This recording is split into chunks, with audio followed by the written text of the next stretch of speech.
Decíamos que, digamos, dentro de la teoría de la elección social, en la rama, digamos, que siguió desarrollando Tullock, él identifica, digamos, a los buscadores, a los captadores de renta, ¿ya? Y dijimos que renta era todo aquello beneficio que se obtenía, beneficio económico que se obtenía, y que no era producto de la producción misma, ¿ya? Sino que era más bien objeto de una ventaja que se conseguía a partir del gobierno, de la legislación o de la regulación.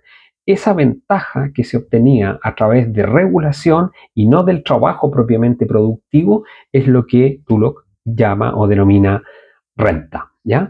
Y él identifica a lo menos tres cuerpos, ¿ya?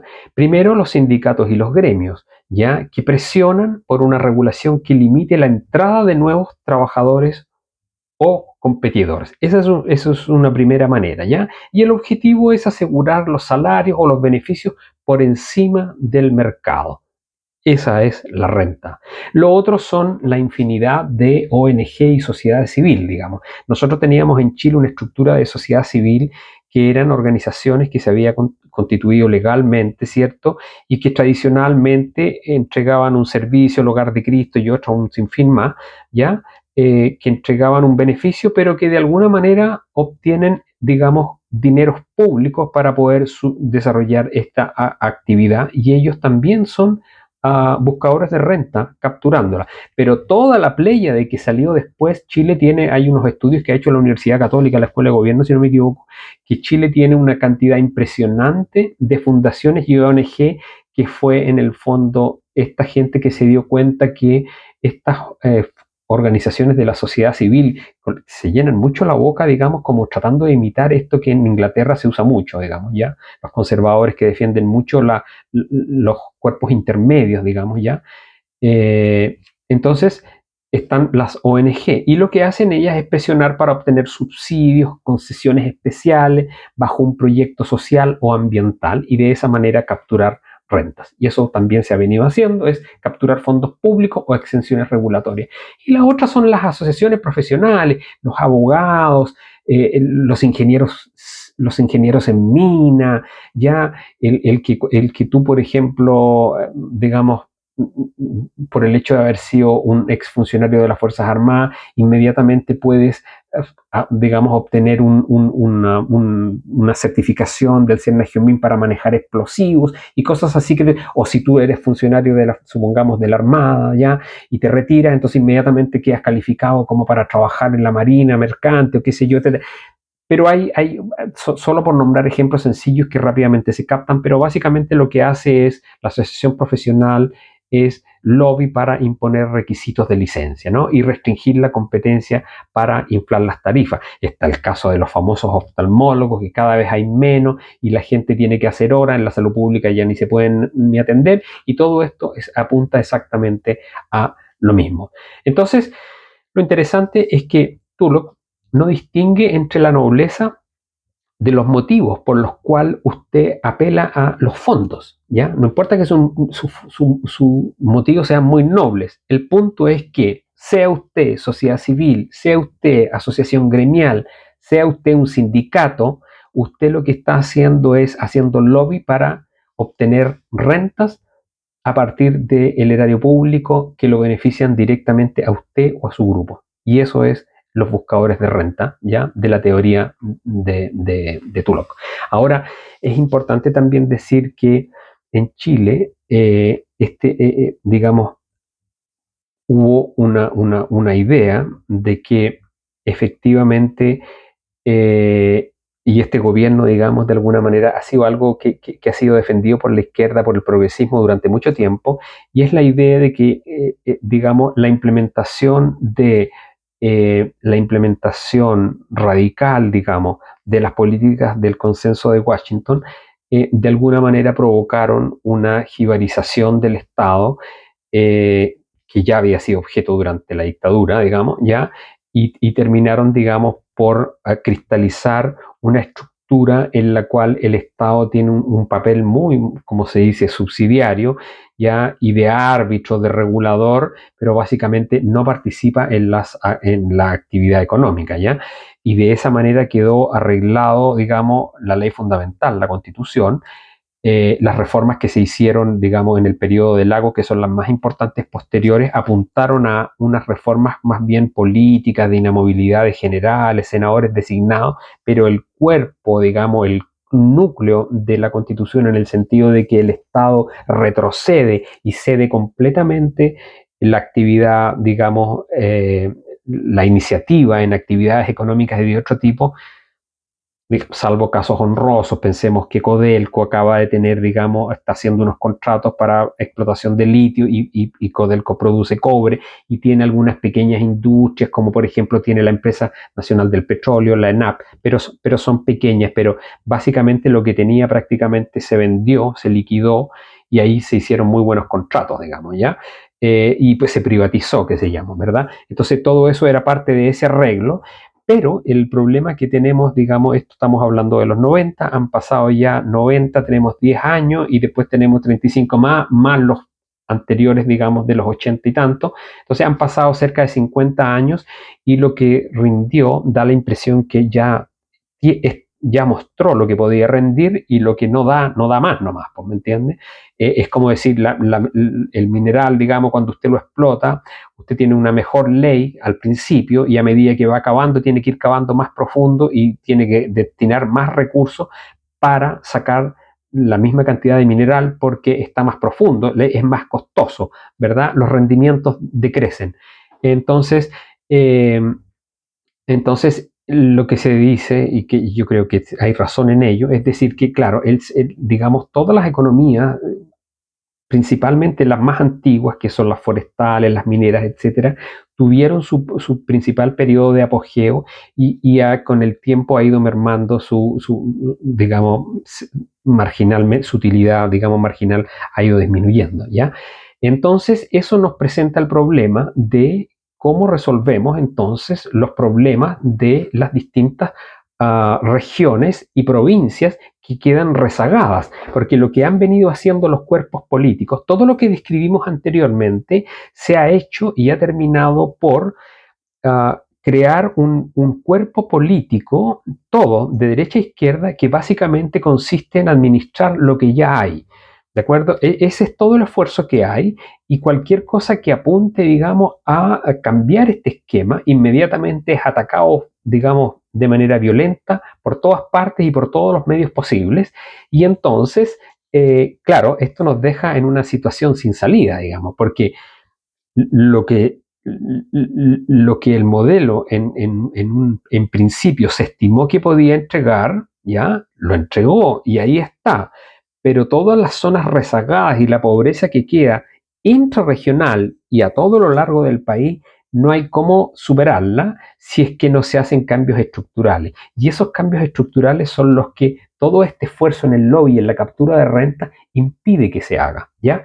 Entonces, nosotros podemos mirar efectivamente, y esto es algo que no ocurría, digamos, y no se discutió en la época de estas teorías de la elección pública de Tullock y Buchanan, etcétera, es que en definitiva habían países en Asia que estaban tomando un camino distinto, ¿verdad? Yo lo he comentado, también lo incluí en una investigación en la Estrategia Regional de Desarrollo, y también lo escribí en un ensayo que escribí sobre política, derecho y Estado temprano moderno, y Estado moderno temprano, en donde hago, digamos, tomo algunos ejemplos, digamos, que han ocurrido en el sudeste asiático, en donde el Estado adopta una participación, digamos, importante para coordinar los distintos agentes para la creación de nuevas empresas. ¿De acuerdo? Y eso es algo que en su momento no se discutió y que hoy día es muy importante.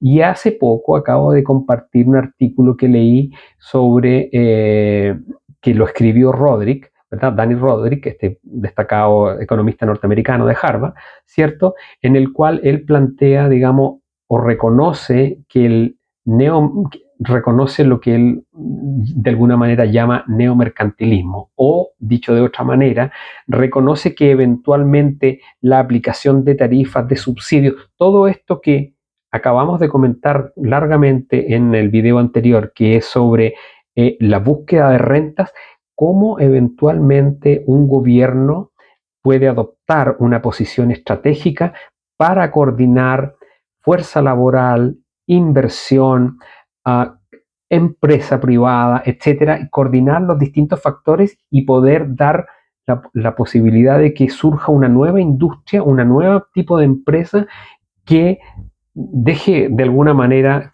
digamos, se desancle de esta economía primaria, ¿cierto? Y pueda generar valor. Y estos ejemplos efectivamente están en el sudeste asiático, están en China, están en Vietnam, están en Corea del Sur, etc. Y ellos adoptaron ese camino. Entonces, negarse a verlos es un problema de miopía tremendo que es imperdonable para una versión estratégica. Indudablemente que los grupos que buscan incidencia, que tienen sus think tanks y que defienden estas ideas, digamos, de Tullock y de Buchanan, cuando no todavía se habían concretado los beneficios y los logros que era posible alcanzar a través de estas políticas que adoptaron los países del sudeste asiático, que Rodrik llama neomercantilismo, ¿verdad? No se sabía todavía, entonces no estuvieron a la vista. Pero hoy día ya lo sabemos, hoy día vemos cómo estos países efectivamente, en el mismo tiempo que Chile, digamos, que se transformó en el jaguar de Latinoamérica, ellos nos dejaron muy, muy lejos atrás, ya en sus capacidades productivas de tecnología, etcétera, y hoy día, digamos, son actores relevantes y han tenido un crecimiento exponencial de su riqueza y de sus estándares de vida que nosotros estamos muy lejos de obtener, digamos. Porque aquí lo que hay es una gran concentración de riqueza que cuando usted la divide per cápita hace que toda la gente parezca ganando una porrada de plata, como $36.000 per cápita. Pero eso es absolutamente falso, digamos. O sea, no es falso. Estadísticamente es correcto, pero si usted le pregunta a la población, la gente gana menos de $1.000. El 70-80% de la población gana menos de $1.000. Y hay gente que ya no gana nada, digamos, ¿ya? Hay profesionales y gente que no encuentran empleo, el empleo está, digamos, estancado, detenido, y con el negocio que hay de las universidades y de la educación, lo que usted tiene año tras año es salir centenares de jóvenes de una misma profesión para un mercado laboral que no cambia, digamos, porque básicamente se sigue haciendo lo que se hacía así hace 40, 50 años atrás, básicamente es lo mismo. Entonces se satura rápidamente el mercado, los jóvenes alcanzan a trabajar 10 años, 15 años, ya no son tan jóvenes, empiezan a tener más problemas para encontrar trabajo y el mercado laboral no es capaz de absorberlo, porque mantiene esta estructura ya. Eso es algo que los países asiáticos, por ejemplo, lo superaron y entonces abre la posibilidad de mirar hacia allá. Y esta es la idea que ha estado, digamos, planteando, como digo, Rodrik, en qué es lo que hizo bien el mercantilismo, ¿ya? Y esas ideas también son defendidas de alguna manera o tienen también un correlato en la famosa, digamos, investigadora, cientista Mazzucato, ¿no? La italiana Mazzucato, cuando ella muestra que efectivamente cuando el Estado, digamos, apoyó invirtiendo y disminuyendo el riesgo a los empresarios para que ellos pudieran, digamos, asumir, digamos, estos nuevos proyectos, estas nuevas industrias, esa unión del Estado con la empresa privada dio los resultados que todos hoy día vemos, digamos, y ella muestra una serie de ejemplos que son reales, que están ahí, digamos, y que son innegables, ¿ya? Entonces, claro, tuvimos la mala suerte de que este gobierno, digamos, falto de experiencia, eh, y con mucha soberbia, lamentablemente, que es propia de la juventud, se fue, digamos, estudiaron fuera, conocieron estas ideas y cuando llegaron acá, indudablemente se encontraron con una doble oposición. Se encontraron primero con una posición económica, porque en Chile la economía es más fuerte que la política, entonces se encontraron primero con la posición económica de estos grandes grupos que obviamente vieron esto como una amenaza y fueron los primeros que se adelantaron, digamos, a oponerse y a levantar toda serie de barreras y problemas respecto de esta idea que en otros países, digamos que es perfectamente racional. Y por otro lado, la oposición política que está de alguna manera sujeta a la renta, digamos, ya, ¿cierto?, de estos mismos cuerpos, y que también se opuso, digamos, respecto de estas ideas que no eran descabelladas, digamos, pero se buscó y se mezcló esto con el tema de los tratados. Entonces, todas estas cosas que tienen racionalidad, por el hecho de haber sido tan soberbios y esta manera de presentar las cosas como de superioridad moral, que no es otra cosa que inexperiencia y juventud, de alguna manera hizo que estas ideas que parecían tener lógica, en el fondo se vieran como cosas estrafalarias y se ganaron el rechazo de todo el mundo, pero el rechazo que básicamente se ganaron fue el de los que rentan con el sistema actual, que están muy bien posicionados y que de ahí financian una serie de cuerpos que son medios de prensa escritos, medios de televisión y cuerpo político y agencias de lobby, efectivamente, para oponerse y presentar todo esto como ideas descabelladas y a la señora Mazzucato como una loca. Pero aquí se ve erradamente que no es ella la única. Está el caso de Rodrik, está el caso de ella, está el caso de este economista que también en Chile ha sido citado algunas veces, que es un economista surcoreano, no me recuerdo muy bien su nombre. Pero básicamente esa es la situación. Entonces, por ejemplo, ya comentamos lo que decía Tulloch, ¿cierto? De oponerse a este Estado que en el fondo se captura y que en el fondo lo sufre mucho el Estado chileno. Pero la aproximación de Rodrik es interesante porque él dice que la naturaleza de la renta es un mecanismo de subsidio temporal para financiar la experimentación y la superación de fallos de mercado. Yo mismo, después de vivir en Alemania un tiempo, volví a Chile y traté de hacer un emprendimiento.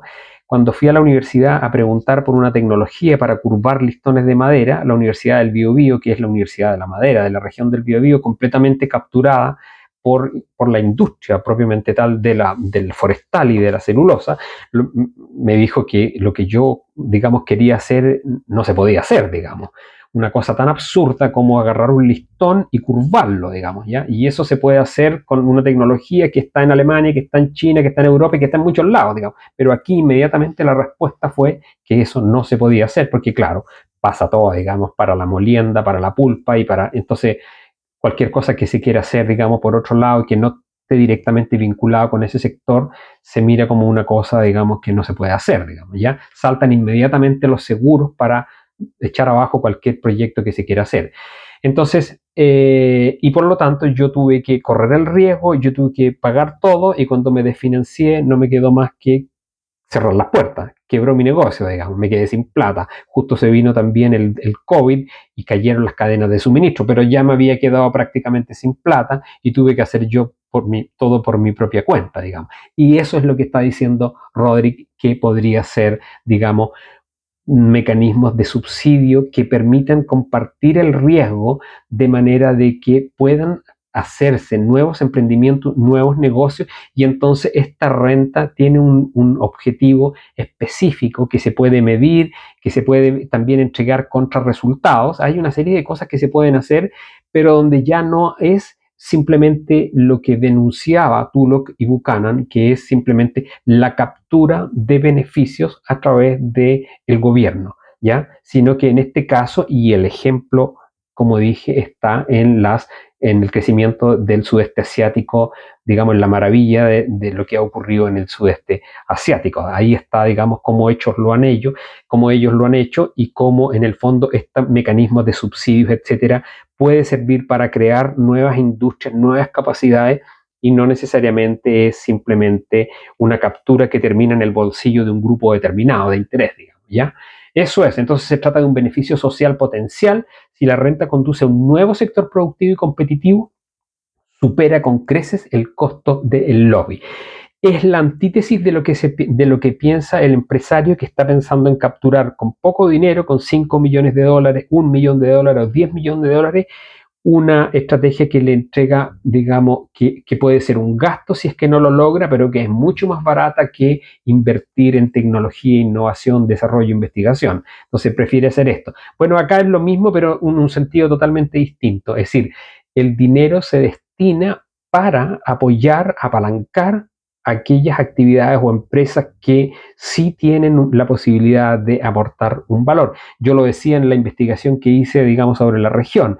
Es decir, si Chile fue capaz de poner dineros de las AFP para que la industria de la celulosa creciera y para que otras industrias como la pesca, por ejemplo, de alta mar, ya pudiera comprar sus buques y pudiera realizar sus explotaciones, etcétera. Es decir, ese dinero que era de los trabajadores fue y se depositó en las AFP, pero las AFP, ellas lo pusieron ¿dónde? Donde estas empresas grandes, digamos, la invirtieron y de ahí tuvieron las rentabilidades de la AFP. Eso mismo se podría hacer con algunas empresas que se vea que tienen potencial de desarrollo, de crecimiento y de ofrecer empleo y nuevas perspectivas para la economía chilena, adoptando esto que se hizo antes, que ya se hizo, y no tiene por qué verse, digamos, que cuando se quiere hacer algo que no va a favorecer a ciertos grupos que ya están sólidamente afiatados, digamos, ya que son estas industrias que, digamos, tienen utilidades en miles de millones de dólares, ¿por qué no se puede hacer algo similar, no partiendo con esos montos inmediatamente, pero para apalancar nuevos sectores económicos? Eso es lo que planteaba Mazzucato, eso es lo que plantea Rodrik, y me parece que es perfectamente razonable, y el hecho de que todo el cuerpo político, más los medios de comunicación, se hayan ido al ataque contra estas ideas que se lanzaron, digamos, al ruedo malamente por el joven Ahumada, que fue, no sé, subsecretario, creo, ya, y otras personas que plantearon estas ideas, no hace que las ideas se hayan derrotado. Lo que se derrotó primó el lobby, primó, digamos, los intereses de grupos muy particulares, pero las ideas siguen ahí, digamos, y son ideas correctas que están ahí, que tienen su justificación, que son razonables y que debiéramos darle una vuelta para ver qué es lo que ocurre, ¿ya? Entonces, lo que ante el hecho, digamos, Tulloch versus Roderick, Tulloch dice, prescribe reducir el alcance del Estado para eliminar la posibilidad de los buscadores de renta. Esto es más o menos el discurso de Kaiser, el discurso de Cast, ¿verdad?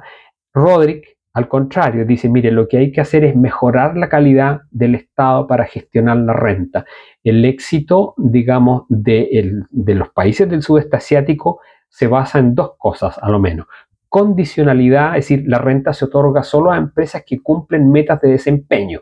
Si fallan, el subsidio o el apoyo económico se retira, primera cosa. Y segundo, rendición de cuentas. Existe un mecanismo de diálogo entre el Estado y el sector privado que permita la monitorización y el feedback de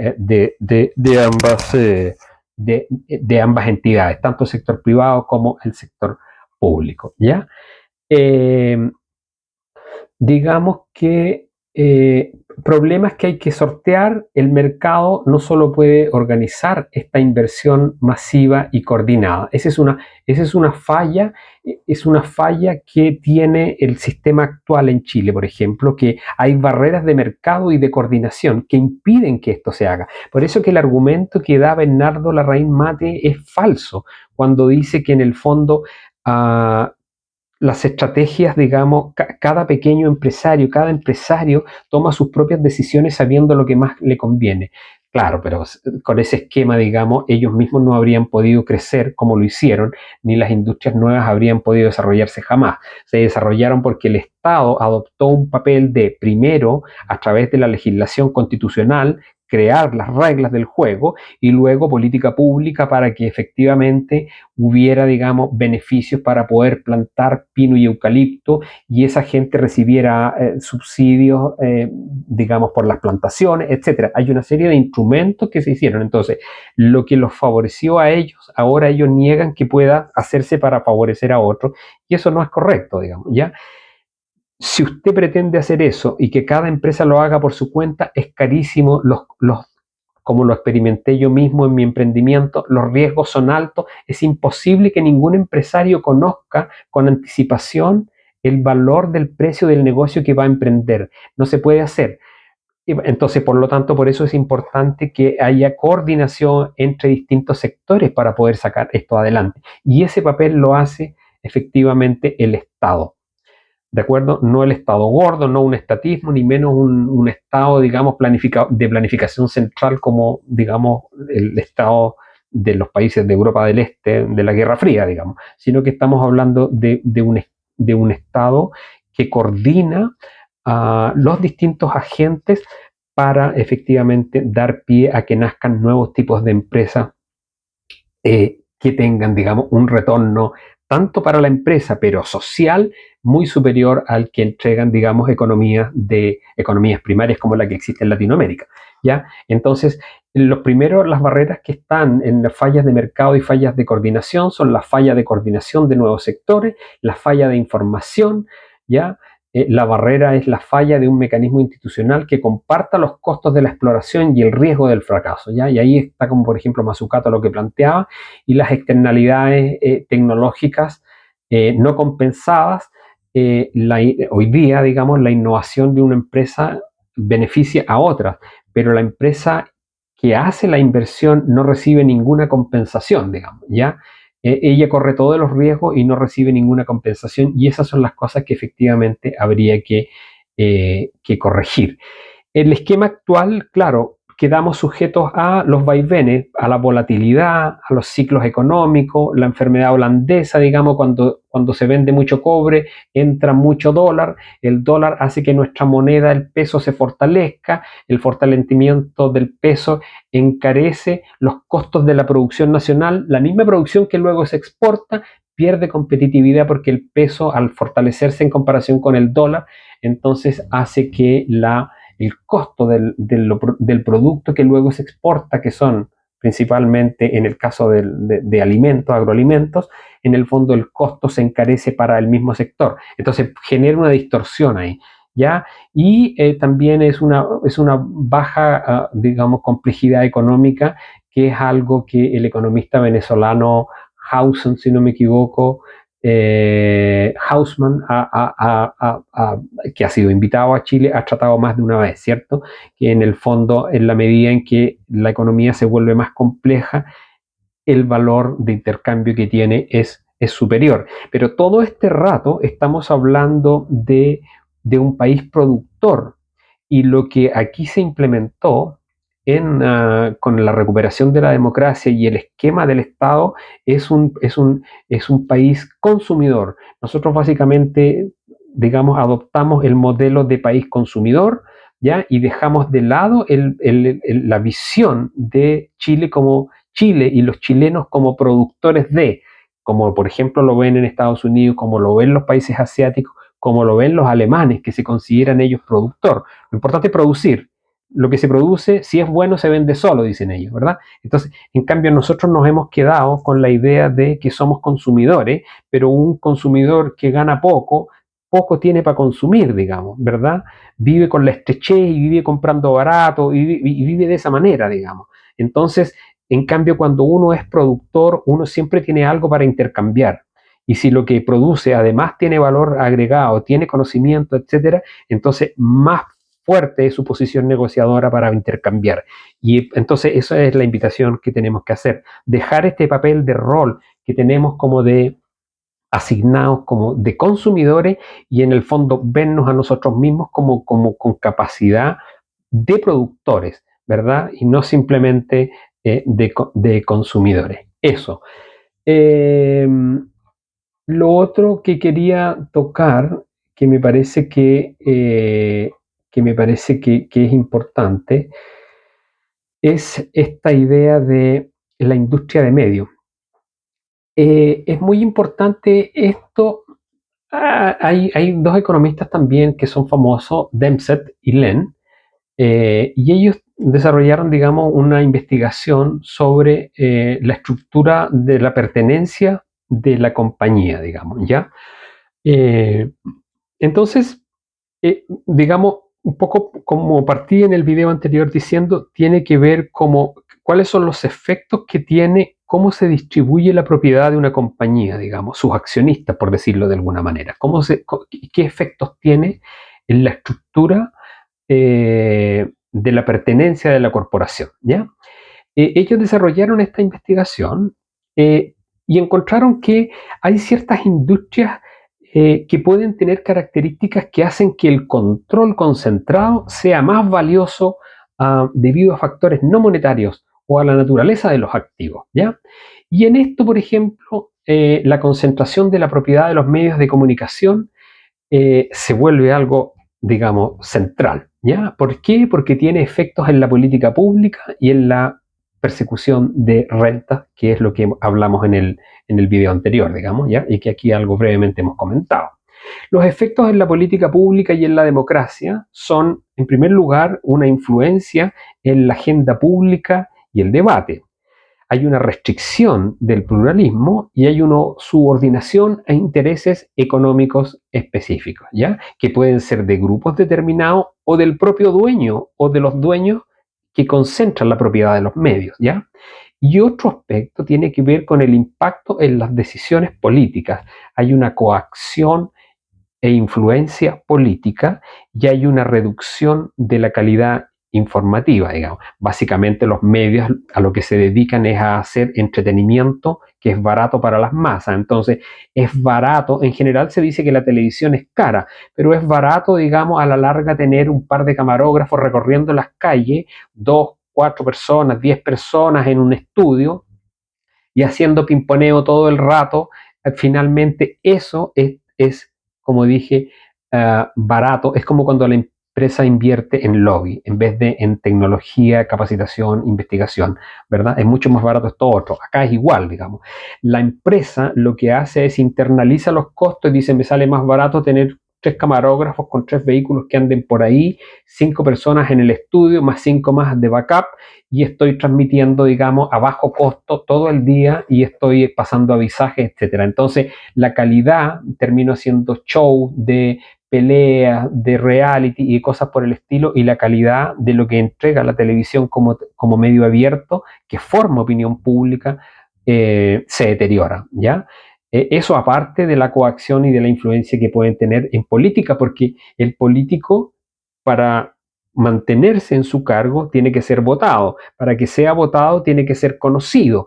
Y para que sea conocido, nada mejor que la televisión o los medios de radio, de prensa escrito, ¿verdad? Entonces se vuelve un dependiente de los medios de comunicación y por lo tanto, entonces ahí hay un peligro de captura evidente, ¿ya? Y eso es lo que ocurre. Eso con los efectos en política pública y en democracia, pero la concentración de medios además tiene el efecto de búsqueda de renta. Entonces se buscan rentas propias a través de leyes favorables de propiedad, por ejemplo, de acceso a licencias y al espectro, ¿verdad? Y de publicidad estatal. Esto ha sido discutido y conversado más de alguna vez, cómo los grandes medios concentran casi todo el avisaje del Estado, por ejemplo, ¿verdad? Se lo lleva el Mercurio y Copesa, se llevan todo el avisaje privado y además el público, lo tienen capturado. Y también hay una captura regulatoria e institucional en la influencia sobre las regulaciones, en de alguna manera impedir o poner obstáculos para que temas determinados que favorecen a determinados grupos no se legislen, ¿ya? O bien la captura de la comunicación pública, digamos, ¿ya? El hecho de que nosotros tengamos, digamos, medios como por ejemplo Mega, que es 100% de la familia Solari Heller, Canal 13, que es 100% del señor Luxic, ya por ejemplo, o de Chilevisión o la red, que Chilevisión es una corporación norteamericana y el caso de la red y telecanal de un empresario mexicano o guatemalteco, ¿ya? Pero básicamente en los canales de Mega, Canal 13, uno lo que tiene es y Chilevisión, uno lo que tiene es una mañana de delitos, 4 horas de delitos de menor cuantía. Chile efectivamente está sufriendo esos problemas, pero su contenido básicamente es una entretención barata, ¿verdad? De esto que estamos hablando, barata de bajo precio, ¿ya? Y eso por una parte, que concentra el foco en algo que a la población le duele y que sufre, pero donde el robo de un celular es una noticia que puede transcurrir, digamos, una hora o media mañana dando vueltas sobre una cosa que es de muy poca monta, y los grandes temas de las discusiones que deberían importarnos no se discuten porque esas se realizan sin televisión y a oficinas, digamos, con bien aceitadas, digamos, ¿ya? Y donde no hay ningún atisbo de cámara ni de discusión pública, digamos. Y eso es lo que está ocurriendo. Entonces, estos señores ganan un prestigio, pero además una enorme influencia, son como el señor, digamos, como esta película del Ciudadano Kane, ¿no? O sea, ganan prestigio social, pero además una enorme influencia para poner sus temas y los temas de los grupos que son afines a ellos en la televisión y marcar la agenda pública. Y eso es lo que ha venido pasando en Chile. Y esto, digamos, tiene efectos tanto en los medios donde hay básicamente dos doctrinas o dos tipos de pensamiento que son los que en Chile prevalecen, digamos, donde usted quiera que abra. O es un pensamiento político que es como ideología propiamente tal, conservadora, ¿ya? O es liberalismo, pero este liberalismo, digamos, de Smith, de Hume, que es un liberalismo, digamos, del laissez-faire, ¿ya? Que es el que mejor de alguna manera se considera. En Chile se ataca en Chile algunos atacan el neoliberalismo, que es como la versión más radical y más moderna, ¿cierto? Conocida, que llega a través de la escuela de Virginia, digamos, y de estos pensadores como Tullett Buchanan, pero que es conocida también de manera más ofensiva todavía en las ideas de Milton Friedman, digamos, neoliberalismo, ¿ya? Pero se deja en un plano como de una posición más sobria y más ventajosa el laissez-faire, que es lo que propugnaba Adam Smith y que Roderick muestra en el artículo que comentábamos hace poco, cómo esa visión que tiene Adam Smith respecto de la condena de los monopolios, etcétera, tiene otra cara, que es la que han implementado los países del sudeste asiático, en donde las tarifas y ciertos eventualmente monopolios pueden servir a la nación entera, al país, para desarrollar industrias internas y capacidades que de otra manera no puede desarrollar, digamos, y proteger no solamente que la gente pueda comprar las cosas más baratas y que el dinero le rinda, sino de que el país pueda tener capacidades propias para poder producir y fabricar cosas que luego puede vender y tener un intercambio mayor, digamos, porque hoy día lo que estamos intercambiando son kilos de naranja por un teléfono. ¿Cuántos kilos o cuántas toneladas de naranja por un teléfono, digamos? ¿Ya? ¿Cuántas cajas de arándanos y cuántas cajas de frambuesa por ejemplo, un plasma, ¿ya? O por un automóvil, qué sé yo? Ese es el intercambio que estamos teniendo hoy día, ¿verdad? Entonces, de lo que se trata es, ¿cierto? Como hicieron estos países del sudeste asiático, es crear economías. También está el caso de Suiza, que es interesante, pero en este caso estamos hablando del caso de los países asiáticos, porque Suiza tiene una tradición mucho más larga de economías, digamos, más locales, etcétera, pero una tradición y una ciencia que es muy anterior, digamos, son de los primeros fabricantes de relojes, y el milagro, en el caso de los países asiáticos, se trata de un milagro que en 50 años, 40, 50 años, digamos, cambiaron radicalmente la fisonomía de su país y el estándar de vida, etcétera, digamos. Entonces, estamos mirando más ese caso, ¿verdad? Hay un monopolio, entonces, de alguna manera un monopolio de facto, hay un escaso pluralismo ideológico, que es lo que yo comentaba, y la alternativa eventualmente son diarios gratuitos o alternativos que se entregan en el metro, etcétera. Lo que hay en la práctica es una alta concentración, un dominio total de la prensa escrita, una concentración ideológica que, como dice, es liberalismo laissez-faire, ¿ya? O si es laissez-faire o es neoliberalismo, pero básicamente eso, ahí están las dos ramas, y lo otro es conservadurismo, ¿ya?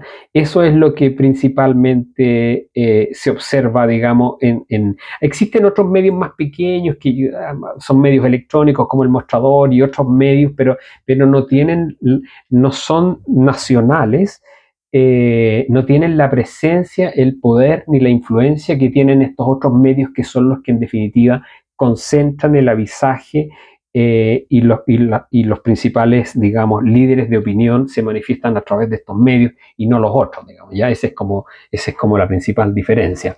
Hay efectivamente cosas que se pueden hacer, como como una limitación de la propiedad cruzada, digamos, ¿ya? Y el objeto de esto es evitar la concentración editorial y que un mismo grupo controle múltiples plataformas de difusión. Es una primera cosa, por ejemplo. Lo estamos haciendo en Chile. Lo otro tiene que ver con limitar la concentración horizontal, que es impedir el dominio oligopólico o monopólico en un soporte específico, ¿ya? Lo otro es la transparencia de la propiedad, y lo otro son reglas antimonopólicas reforzadas, es decir, permitir a los reguladores intervenir ante la concentración excesiva que restrinja la diversidad, ¿ya?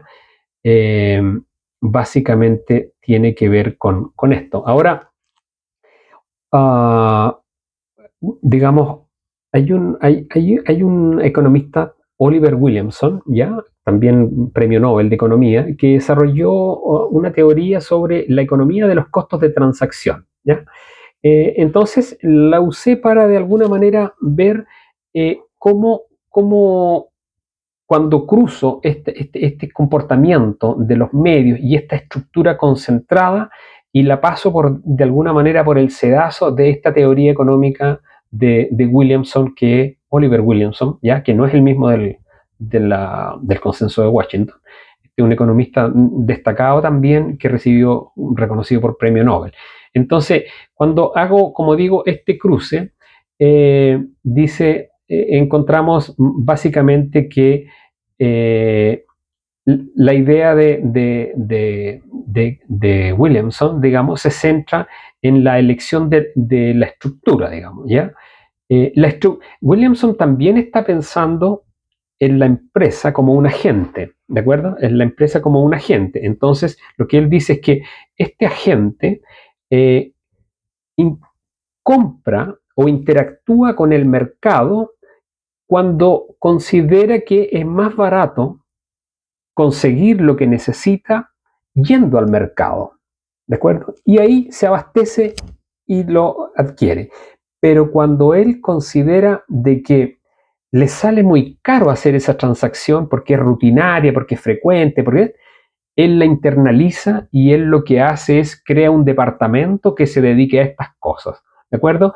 Por ejemplo, voy a poner un caso a propósito de alguien que ya he citado más de una vez, pero lo cito porque él aprovechó un documento que yo escribí para tomar una parte y tergiversarla, que es Bernardo Larraín Mate. Larraín Mate, por ejemplo, él creó, él puede en el fondo, digamos, desarrollar lobby a partir de las agencias, pensemos de Correa o pensemos de Tironi. Tiene esa posibilidad, y otras más que, por cierto, deben haber muchas, ¿ya?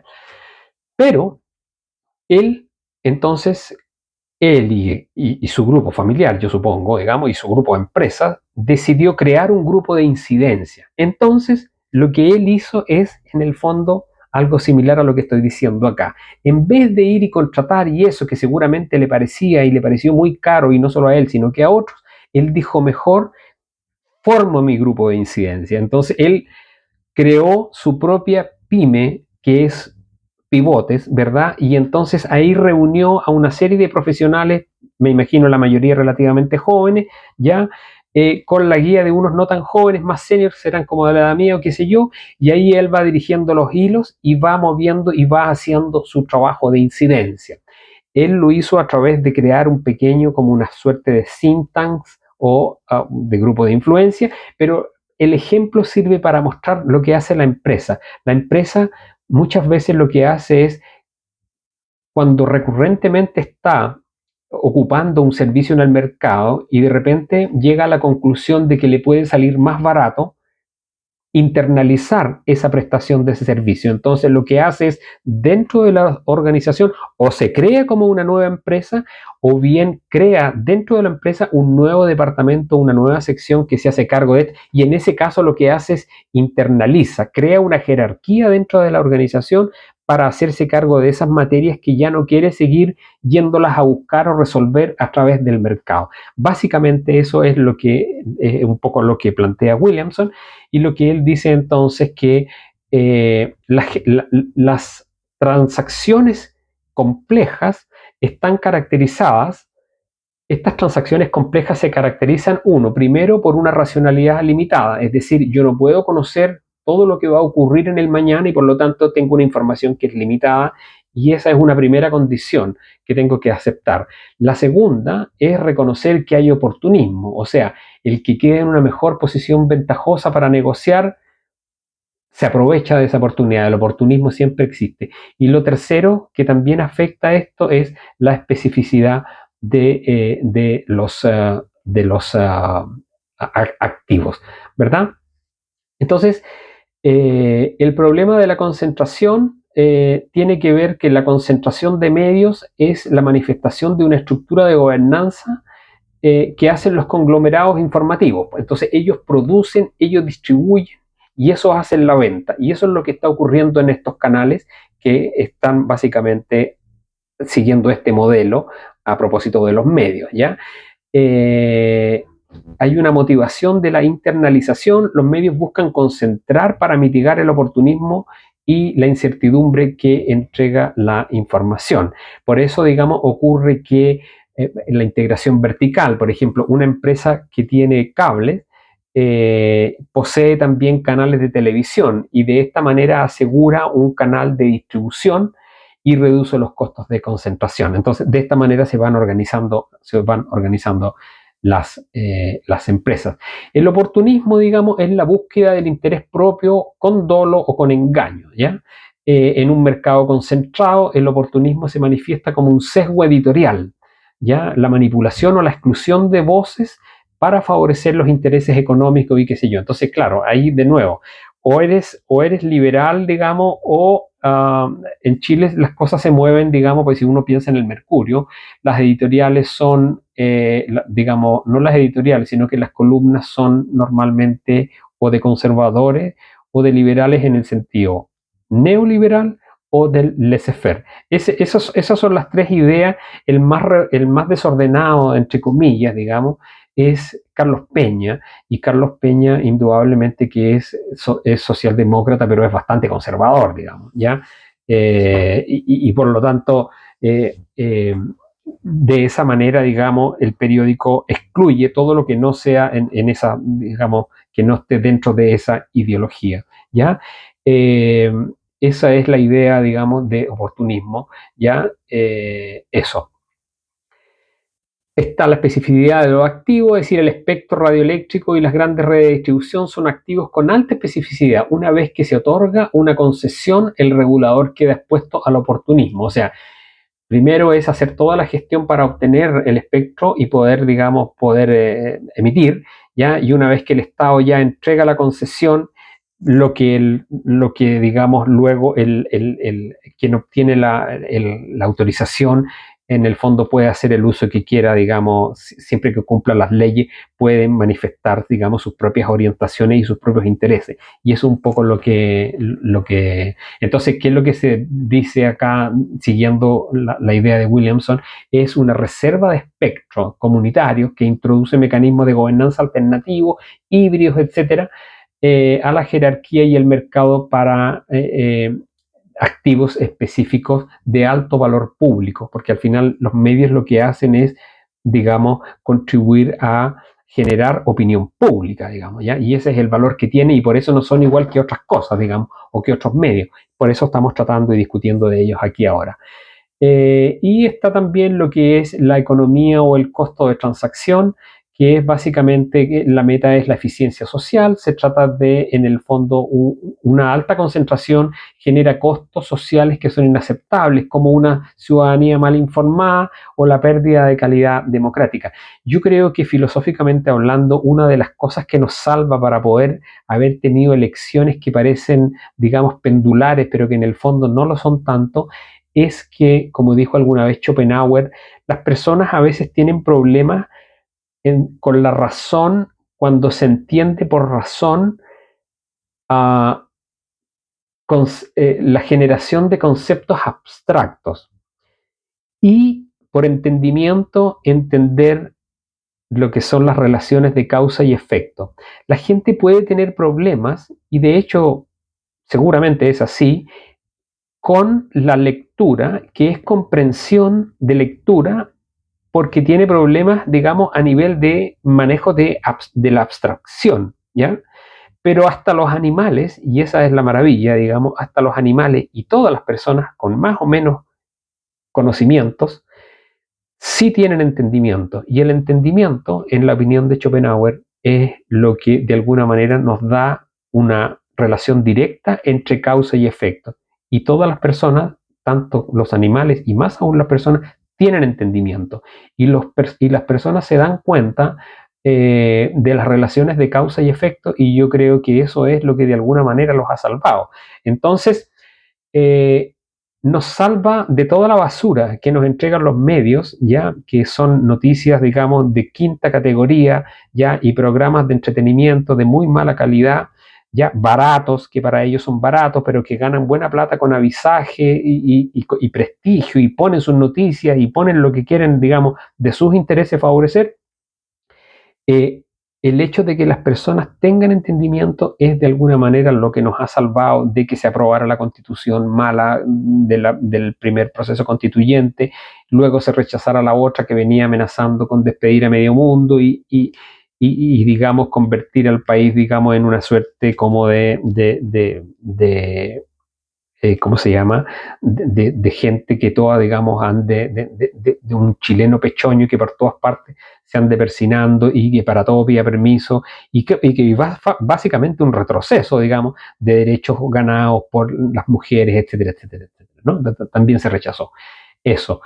Entonces lo dejo hasta aquí. Como dijo, muy interesante. Me parece que el tema de los medios es algo que los invito a hacernos cargo. Y también, lo último, a confiar, como digo, también en que la gente entiende de causas y consecuencias. A lo mejor tiene problemas para entender conceptos y nociones que son abstractas, pero el hecho de que las personas tengan problemas en ese aspecto no significa que no se alcancen a dar cuenta de dónde vienen los problemas, por qué hay cosas que no se resuelven, y por qué hay cosas que no cambian, y por qué hay comportamientos que cruzan de un lado para otro. Y lo que se les critica a ellos como pobres que andan buscando subsidios, ayudas por aquí y por allá, el rico también lo hace, digamos, pagando abogados, estudios y lobby para asegurarse prebendas, como esta noticia que ha ocurrido del costo, digamos, de doble IPC de las eléctricas, que claramente es algo que se sabía desde el momento que se creó y que se vio y que nadie dijo nada mientras se mantuvo, digamos, probablemente congelado porque los ingresos no estaban entrando, se acumulaban las pérdidas. Es interesante decir que toda la deuda que hay suponía ya probablemente un doble interés. Entonces, lo que yo me imagino que habrán hecho las actuales autoridades es volver a recalcular la deuda, habida cuenta de que se reconoció, se identificó que había un doble IPC que se estaba cobrando y que indudablemente hizo que la deuda se encareciera. Yo me imagino que eso ya se corrigió, y por lo tanto la deuda que estaba comprometida hasta hace poco era mayor. No solamente se pagó más, sino que la deuda también se infló. Y yo me imagino que eso lo habrán visto y lo habrán corregido. Así que eso, amigos, ya quería comentar esto porque mañana hay aquí en el Biobío, uno de los centros, digamos, de empresas regionales, Herede creo que se llama, ya IRADE, que yo fui una vez a consultar ahí y al final estuve mirando los programas que hay de capacitación para el mundo de la empresa, pero el mundo de la empresa aquí en el Biobío y en la mayor parte de Chile, lo que quiere es seguir haciendo lo mismo, digamos, ¿ya? Nadie quiere correr riesgos, nadie quiere modificar nada. Las autoridades que se eligen gubernamentales para las regiones básicamente lo que quieren es apelar a más ingresos que vienen del gobierno central, o bien poder ellos destinar o tener o ganar o lograr alguna autonomía regional, pero básicamente sin molestar a estos grandes jugadores o players, grandes big players que hay en la región, y por supuesto sin modificar la estructura interna productiva y la injusticia con que se reparten, digamos, los ingresos regionales, que normalmente se concentran en las 2 o 3 principales ciudades, y el resto, digamos, queda en un totalmente papel secundario y terciario. ¿Ya? Eso. Nos vemos en otra ocasión con otro video que vamos a comentar aquí. Que tengan buena semana.